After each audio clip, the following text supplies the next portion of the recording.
Hello and welcome. Welcome to Around the Town with Mark. I am Mark Whalen, your host, and as usual, we are always glad to have you tune in and visit with us. Well, there is a very important aspect of every community. You pay taxes for it. We usually all take it for granted. We don't even think that it's there. We hope we never have to use it, but we're always glad it is there should we need it. I'm talking about emergency services.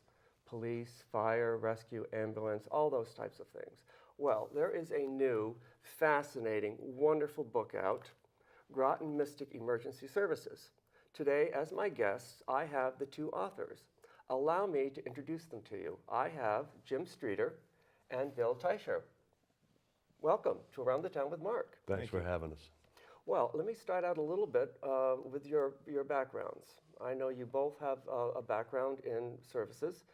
Jim, I believe you were a police officer for the city of Groton, as well as mayor. Mm-hmm. And Bill, you, I believe, were fire chief for the city. Captain, excuse me. All right. Well, why don't you each tell me a little bit brief history of your history?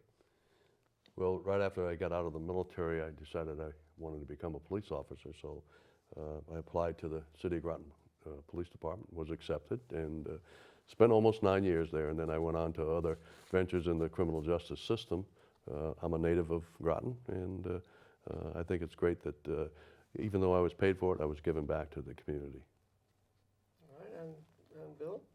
I started volunteer firefighting when I was 17, senior in high school, and proceeded with that until I was 25 and became a career firefighter with the city of Groton. And I had a very successful 30-year career there, and I just retired in the past year. Well, I thank you both for your service to our community. We're all very grateful. As I said in the introduction, most people take you folks for granted, and they shouldn't. They really shouldn't. True. So tell me a little bit about how this book came to be, how the two of you got together and put this book together. Well, Bill and I have been friends for quite a few years, and I guess about a year and a half, 2 years ago, he came to me and said, he was just getting ready to retire, and he said, Jim, when I retire, how about if we do a pictorial history book on the City of Groton Fire Department? And I thought back in my experiences throughout Groton, I said, why don't we do one better, Bill? Why don't we put a book together on all of Groton and Mystic's emergency services so we can cover the fire, the police, the ambulances, dispatch, and paramedics. So he agreed, and then we went from there. Well, I know, and I'm sure all our viewers are familiar with Jim Streeter as also the noted town historian. I am. And so you have a wealth of knowledge, and I'm sure you both have a wealth of knowledge that made this book come to be. And as I said, it really is a fascinating read. It's a lot of fun. There's some wonderful pictures in here, and it goes very, very quickly. I want to make mention, the cover of the book is the 1963 fire of the food store, the first national food store in downtown Groton, which is pretty close here. And I have a true story, a little anecdote that I want to share. And again, it's very true. My grandmother was shopping in that grocery store in the meat department when the fire broke out. Oh. And she told me the story. She said, I had a package of meat in my hand. And one of the store clerks came to her and he says, lady, if you don't get out of here quickly, that meat and you are going to be well done. And so I always love that story. It was great. So so when I'm looking and reading through this book, I see so many places and fires that I remember. There's an amazing amount of major fires that have happened in our community. There have been, yep. Mm. And we were very fortunate that all the departments opened their doors to us and allowed us into their histories and helped us gather the information that we needed for the book. They were very helpful to us. Well, that was my next question, is where did you gather all these information, and where did you gather all these wonderful pictures? That must have taken some doing. Well, yes and no. Fortunate as being the historian, I have probably over 20,000 photographs of Groton on my computer, to which several of them are public service or public safety related. But with Bill's contact in the fire departments and my contacts in the police department, we were very fortunate. We went to all the chiefs. They bent over backwards for us, with the exception of one. We won't leave that nameless, but and then Yeah, we'll be kind. we'll be kind. And then the police departments were very helpful, but a lot of it came from personal collections, former firemen, former policemen, things of that. So the material was sufficient. We had a difficult time trying to select which ones we wanted to put in. We liked all of them. Sure. But the book publishing company restricted it to about 230 photographs, and that's what's in that book. Well, that's a lot of photographs for a book this size, really. And like I said, they're beautiful photographs. And I imagine any of our viewers and your readers that look in this book, like I mentioned, are going to see a familiar sight of a place that stands today that perhaps suffered a major fire at some point during the time. Well, that's the idea of publishing a pictorial history book. It does bring back memories and create conversations amongst younger people and older people. Younger people saying, "Geez, I didn't realize we had that," and the older people, "I remember that." So it's interesting. Yeah. Oh, it's very, very true. And I remember talking about that again. I grew up on Bayberry Lane, and the Ekholm family on Jupiter Point. And back in the 60s, they ran the Groton Ambulance Association. And at least for a while, I know they had the dispatch equipment in their living room. And that's where they would actually call out for these ambulances. And they usually had one of those 1962 gold and white Cadillacs parked in front of their house at all the time. So again, a lot of people that are local that look in this book are going to relate to it. Mm-hmm.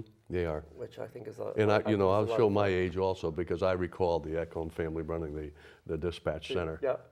That was days gone by. You certainly couldn't do that anymore. And No. And also that I read out of this book is the early days. But maybe Bill, you can talk a little bit about this. Is most of these services were volunteer based versus where they are today. Virtually, they were all volunteer in the beginning, and through the years, requirements for their services became more of a demand on them, and they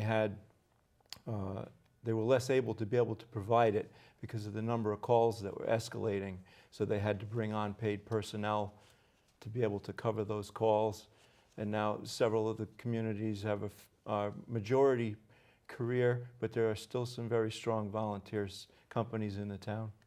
Certainly, I would imagine that's always important. Volunteers are always welcome. And I do think we should make mention, the royalties of this book also go to several good causes, I believe, Jim. Well, Bill and I made a conscious decision that we would donate the royalties to the book to the Salvation Army. The Salvation Army responds with a canteen truck to major emergencies and provide the emergency personnel with some refreshments, coffee and donuts and things of this nature. But then Bill and I also thought that, look, the major portion of the book relates to firemen. Well, we said, why don't we donate a certain portion of the book, the proceeds from the book, not the royalties, but proceeds, to the Bridgeport Burn Center. And in fact, last Friday we had a book signing down at the Outer Light Brewing Company, and two nurses from the Bridgeport Burn Center came and we donated a check, or provided them a check for $500 to start off. That's wonderful. Yeah. That's wonderful. Yeah. Yeah. And I believe on our screen, if we could show it, tell us a little bit about where the book is available for people to purchase. Well, we have several locations right now. Okay, right there. We have some listed. We have Buford's Restaurant down on Buckwanick Road, Groton Oil Company and Ken's Tackle Shop, both on Thames Street, and the Groton Public Library will have them after this weekend. All right, excellent. Yeah. Excellent. Well, please, everybody, make note of that. This book is like I said at the introduction, it's a really fun and fascinating read. I had to read it several times to absorb all of it, but it's a fast read. You two did a very good job. Well, on this book. So Thank you. My congratulations for it. So tell us a little bit more about some of the stories and what you came to put into this book. There's got to be some major highlights that... One of the stories that I found most interesting was in the Mystic Fire Department.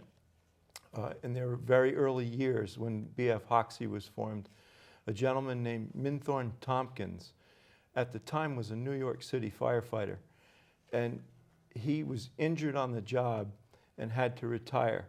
And he was the first recipient of a Medal of Valor in the New York City Fire Department, which is actually, to this day, the highest Medal of Valor given out by the City of New York Fire Department. And he came in and was very instrumental with the Hoxie Company, and later went on to help form the Mystic Hook and Ladder Company.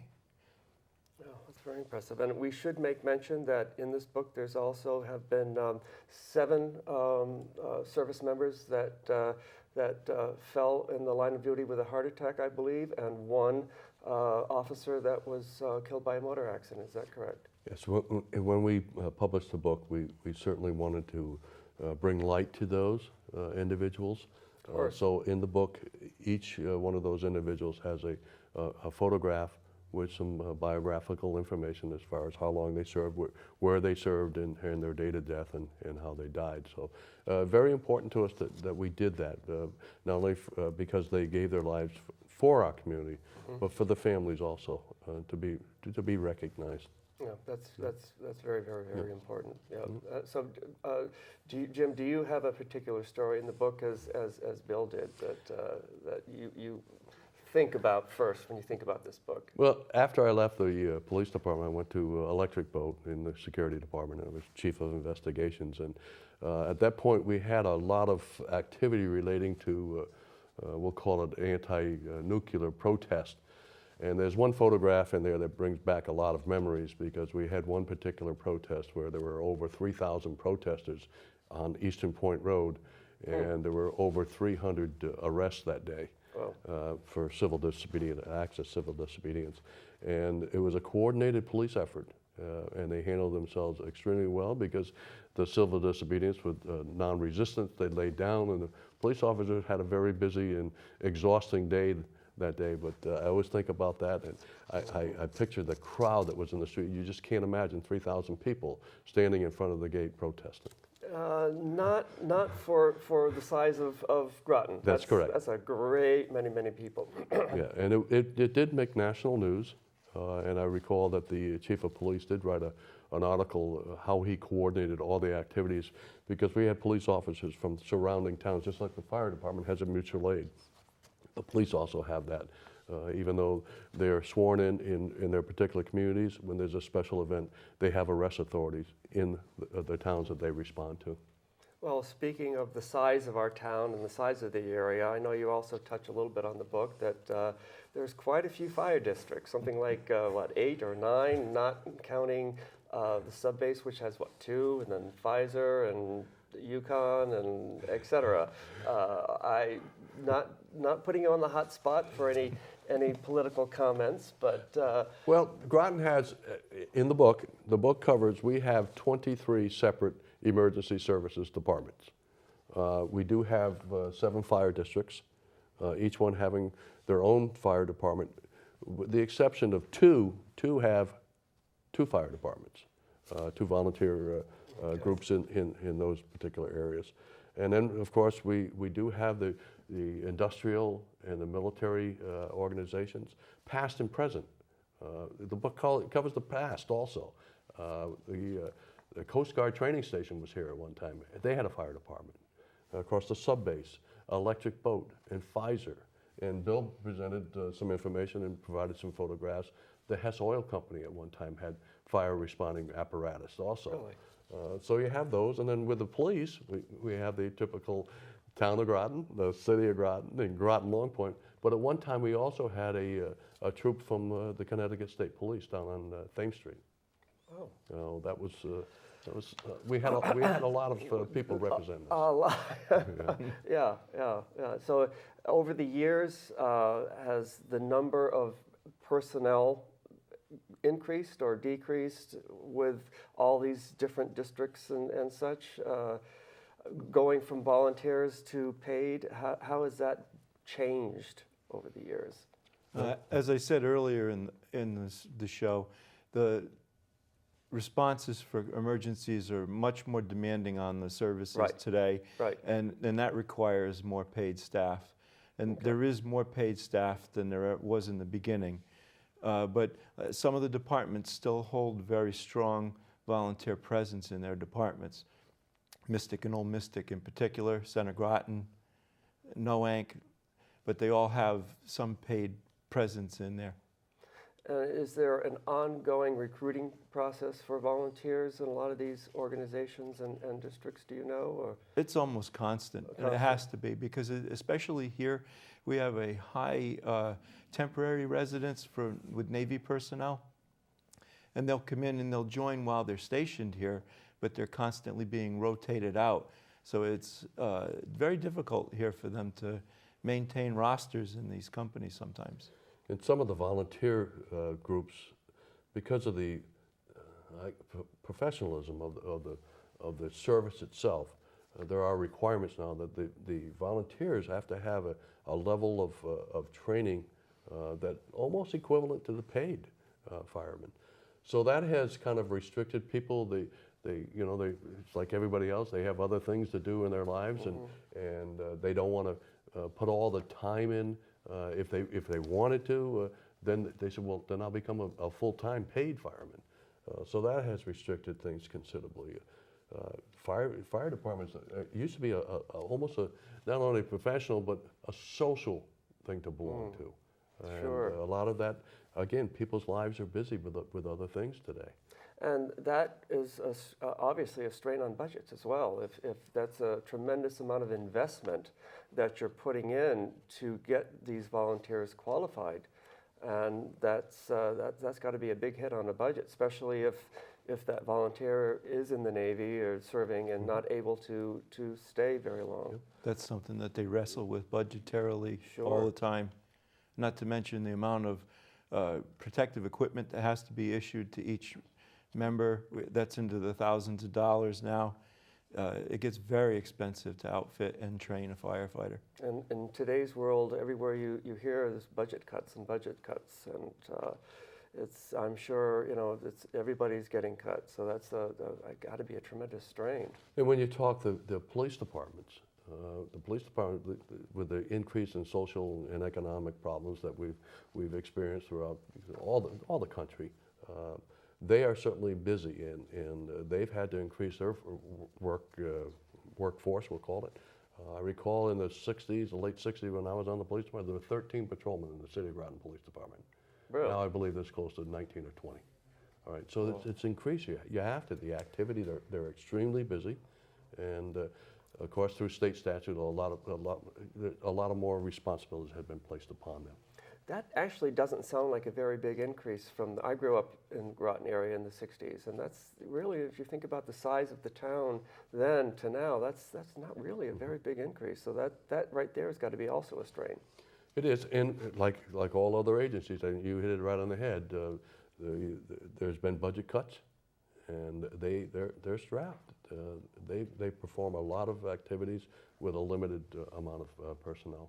Well, this is a good opportunity to put a call out to our viewers. If you have any interest at all in volunteering for one of these services, would they contact the local municipal offices? Do you have any idea as to where they would go? Stop into the station in the district that they live in. Okay. That would be the first place to ask the question. All right. And then they'd be able to guide you in the right direction. And I don't believe that the police department are accepting any volunteers. There used to be a supernumerary force that they used to have, and would provide personnel to perform traffic duties and assist in other activities. But I believe with the changes in the laws that they don't accept volunteers anymore. Oh, really? All right. Well, that's got to be kind of a hit too, because It is. then you need that extra personnel, and you're going to have to pay for it. Yeah. It's just like the firemen. The policemen have to go to an academy. It's a requirement. They have to be what they call post-trained police officer safety training, so the volunteers, they can't be accepted because there's so many people going through this police academy that are from organized municipal police departments. So they don't want to accept volunteers that may be there 6 months or may be there 6 years, but they don't want to take that chance. Yeah, and are these academies fairly local, do you have any idea? Or is that something that the state offers? The state offers the police training program, and that's up in Meriden. Okay. And it's a lengthy program now. It's I believe it's close to 20 weeks, at least 20 weeks. And then they come back and they have to perform their duties with a regular police officer for a certain period of time. This is to ensure that the public is receiving professional and trained personnel are responding. And Bill, how about the fire services? I know that there's a lot of small fire stations like Pequannock Bridge and that in our area. Where do they get their pool of service members? They'll advertise out in the paper for trained personnel. They'll Okay. have a minimum qualification. Okay. And a lot of those classes are taught locally in the region. Some of them also you have to go to the fire academy up in Windsor Locks. And the EMT classes are also taught regionally with local instructors as well. Okay, well that's helps, I guess, a little bit if it's more of a local training program, if you will. So so.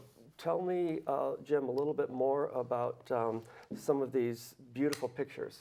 I mean, you've had 20,000, I think you I have said. over that 20,000 on my computer right so now. that's, But it's all not public safety. It's throughout right. Groton. But that's a lot of looking through pictures to select that number in here. It was unfortunately my collection is not cataloged.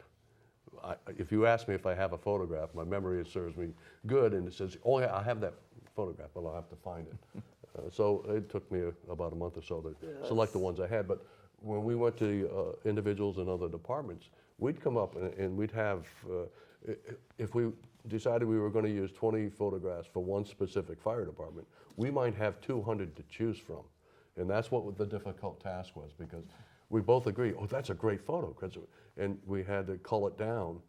And we tried to put what we felt were interesting things with people, activity. And of course, you had some human interest. And let me give you an example of human interest. I love this story. I have breakfast every morning with a former fire chief. He's 91 years old, and he's sharp as a whip. And he provided us with a photograph of a Dalmatian dog sitting in the cab of a fire truck. And I said, geez, Bill, I didn't know we had a fire dog. He says, well, it was short-lived. He says, we brought the dog in, and first of all, it was afraid of the trucks. I said, but he's sitting in the truck. He says, yes, but it wasn't running. As soon as it ran, he would take off. And then the other thing that happened was the dog started chewing on the hoses. Oh, not good. Yeah. So again, Not good. his stay at the firehouse was not long. So, but it was fun looking through the photographs. It brought back a lot of memories to Bill and myself. And there were some other ones that we felt were inappropriate to put in there when you had the life-saving techniques and things of this nature, accidents. Like we felt, no, that's inappropriate to put in the book. But there are photographs, just like you recall the first national store. Yeah. Okay. Yeah. I recall the first national store too. In the cover photograph, it shows 3 firemen handling a hose. Yep, there, it's right there. Yep. Yeah. But we had another one we wanted to use for the cover. It had 2 firemen handling a hose in front of the store with 2 sailors helping them, which showed the community camaraderie. Yeah. Here's coming 2 together. sailors that probably walking by and said, well, they need some help, we'll provide some help. But because the cover is a wraparound cover, we were unable to use that photograph. So we were disappointed with that. Well, but it's in the book. It is in the book. So Yes. it's still there. Any book signings coming up for you?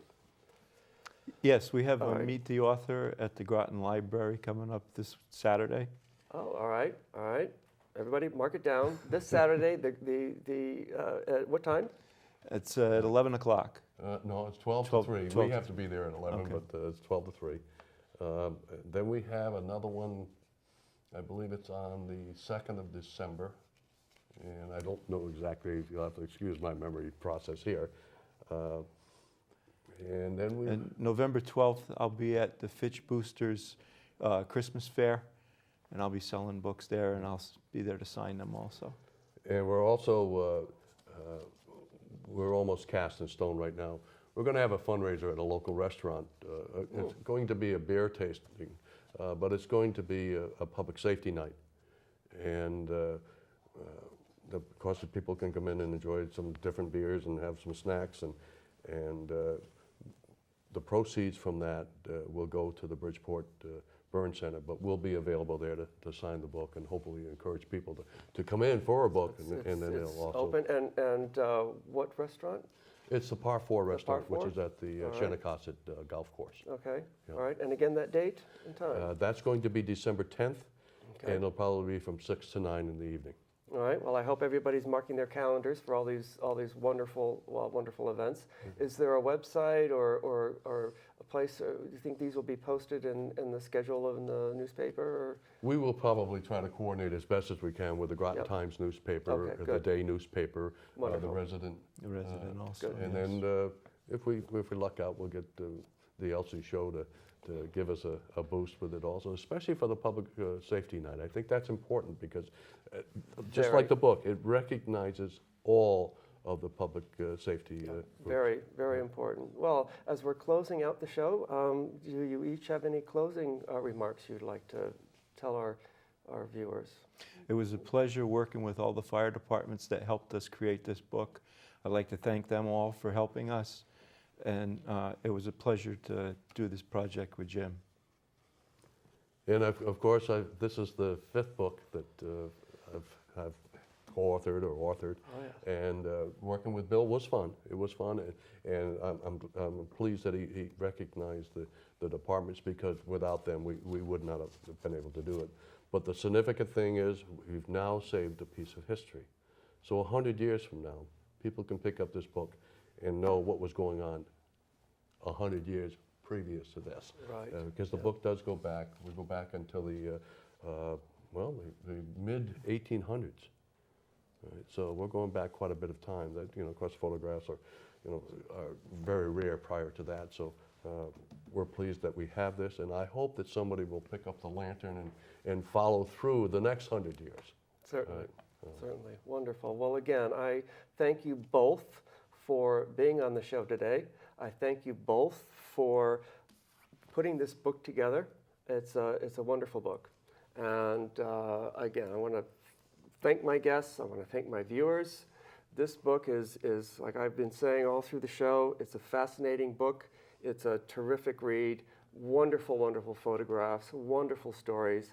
Whether you grew up in the area, you remember these places, or whether you're brand new in the area, you're going to love reading this book. It's a true history lesson of all of Groton and Mystic, a lot of wonderful stories, and it's a good cause. The proceeds of this book, as you know, the royalties are going for great causes.